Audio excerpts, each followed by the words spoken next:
ভাই ভাই কিছু টাকা কিছু খাইতাম ভাই। ভাই আপনার তো টাকা দেওয়ার মতো আমার কাছে টাকা নাই। ভাই দেখাইতে ভাই দেখাইতে দেন না ভাই, কিছু খাই আমি। ভাই আপনার তো টাকা দেওয়ার মতো আমার কাছে টাকা নাই। আল্লাহ আসতে ভাই কথা দেন না ভাই, অনেক খিদে আসছে ভাই, দেন ভাই। ভাই আল্লাহর রাস্তে কইয়া তো দিলেন ঠেকাইয়া।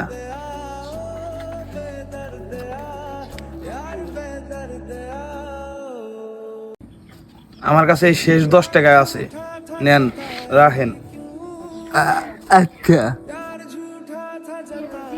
আমার কাছে আসিল তাই আপনার দিতে পারছি, কিন্তু ভুলও আল্লাহর রাস্তে করেন না। আল্লাহ তাআলা বলছে আল্লাহর রাস্তে বললে তাকে দিতেই হবে। আচ্ছা ভাই।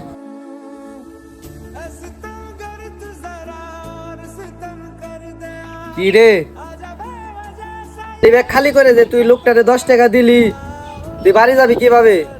কেমনে আর যামু? আল্লাহ 2 পাও দিছে, 2 পাও দিয়ে যামু। এত দূরের পর তুই হাইটা যাবি?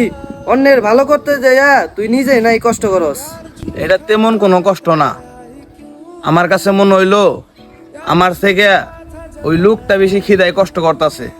তুই কি জানস তা মানি ব্যাগ একবারে খালি করা ঠিক না? না, এটা আমি বিশ্বাস করি না। যে আল্লাহ পাক চাইছে বলে আমার মানি ব্যাগ খালি হয়েছে, সে আল্লাহ পাক চাইলে আবার আমার মানি ব্যাগ টাকা ভরপুর করে দিতে পারে।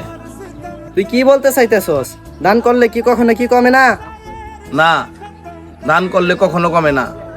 অতএব তুমি যত বেশি দান করবা আল্লাহ তাআলা তোমারে তত বেশি দিব।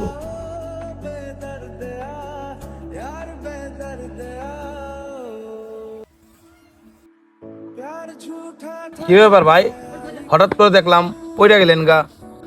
ভাই গরমে না মাথাটা চক্কর দিছিল। মাথা তো চক্কর মারবই, যে পরিমাণের গরম পড়ছে। আপনার শরীরে মনে হয় রক্ত শূন্যতা আছে। ধন্যবাদ ভাই, আপনি যদি আমাকে না দেখতেন তাহলে মনে হয় আমি এখানে পড়ে থাকতাম। ধন্যবাদের কিছু নাই, মানুষই তো মানুষের জন্য। ঠিক, মানুষই মানুষের জন্য। এখানে কিছু টাকা আছে ভাই, এগুলো আপনি রাখেন। না না, এই টাকা আমি নিতে পারবো না। আপনি আমার উপকার করছেন বলে আমি আপনাকে এই টাকাগুলো দিতেছি না। আপনি একজন ভালো মানুষ, আর আমার মা আমাকে ঘর থেকে বের হওয়ার সময় বলছে এই টাকাগুলো জানে আমি একজন ভালো মানুষকে দিই। আপনি একজন ভালো মানুষ, এমনকি আপনার মাও একজন ভালো মানুষ। আপনি যদি এই টাকাগুলো নেন তাহলে আমি অনেক খুশি হব। এমনকি শুধু আমি না, আমার মাও অনেক